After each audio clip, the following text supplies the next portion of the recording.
Hi everyone, welcome to my kitchen. In today's recipe, I'm going to show you one of our classic Gujarati dishes, which is a Gujarati Dal, also known as the Khatti Meethi Dal.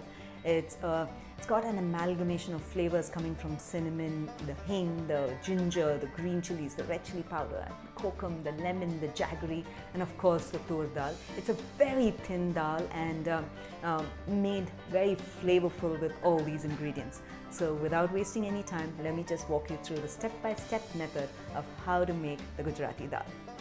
Into my pressure cooker, I'm just going to go ahead and add in the washed dal. I've not soaked it at all. It doesn't have to be soaked. Just going to go ahead and add it just like that. A little bit of turmeric right now and some salt to taste. We will add in the water. For every cup of dal, you add about 2.5 cups of water. So let's just pressure cook it. Give it 2 whistles, and after 2 whistles, turn the heat to low and simmer it for about 3 to 4 minutes, and then turn off the heat and allow the pressure to release naturally. So my next step is to cook the peanuts, and I like to cook them separately and just add water, about a 1/4 cup of water, and that's good enough. And we're going to pressure cook this for about 3 whistles and turn off the heat. So now to make the masala, which is going to constitute the flavors of the Gujarati Dal, I'm going to add some ghee. You can also add oil, no issues. You can add regular sunflower oil or peanut oil, both of them work. And so we'll add in the mustard seeds and the cumin seeds.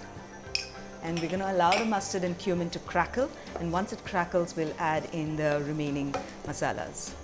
Okay, I can see the mustard and the cumin crackling already. At this stage, I'm going to go ahead and add in the bay leaves, the cinnamon stick, the tomatoes, some ginger, a pinch of turmeric right now, the red chili powder. And I'm also going to go ahead and add in the curry leaves. I'm just going to tear them and add it. So just saute the tomatoes until it becomes soft and mushy. It'll take about a minute or two, and a good way I like to sort of cook the tomatoes with less oil is, I'm going to share a trick, is to cover the pan and then cook it so that the steam sort of releases from the tomatoes, and then it cooks faster and becomes mushy faster. So that's exactly what I'm going to do.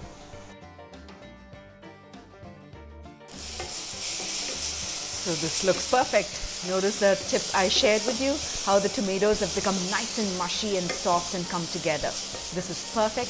At this stage, I'm just going to go ahead and add in the kokum and then the mashed and cooked dal, the jaggery, and then we'll whisk it all together and then simmer it and add additional water if required. So the pressure is released from the peanuts. Let's take a look at it. And that looks just about done and perfect. So the pressure on the dal is released completely, and I'm ready to open the pressure cooker. Okay, so this looks like there's just enough water, and I'm going to use a potato masher and then mash the dal. Notice that the dal is cooked as well, and this is exactly how it is. It's nice and soft and fluffed up. And I'm going to mash the dal really well with a potato masher. You can also use a hand blender and then whisk it up. This is great. So now I'm ready to put the Gujarati Dal together. At this stage, I'm just going to go ahead and add in the dal.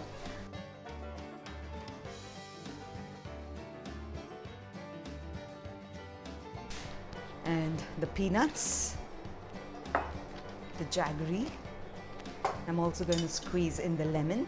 This looks about perfect. And the dal, as I said, has to be nice and watery, and it's really thin, and this is perfect. So let it come to a brisk boil, and we'll simmer it for about 5 minutes. After that, give it a taste, and then alter the the flavors that we want to add more if required. Add in the coriander leaves.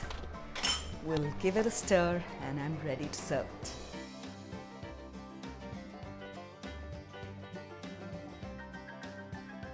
So didn't you find making of this dal really simple? It's packed with flavors, and the khatta and meetha taste brings out the essence of the rest of the flavors too. You must give this dal a try, and when you do, you can serve it along with some hot steamed rice or simply some hot phulkas smeared along with ghee, and any type of Gujarati shaak, from aloo shaak or fansi muthianu shaak or valor muthianu shaak, or any type of sabzi for that matter that you like, and just enjoy a delicious meal. When you do try this dish, don't forget to share your feedback in the comments below. Take a snapshot of it, tag us across all your social channels, and I would love to hear from you. So until then, until next time, happy cooking and healthy eating.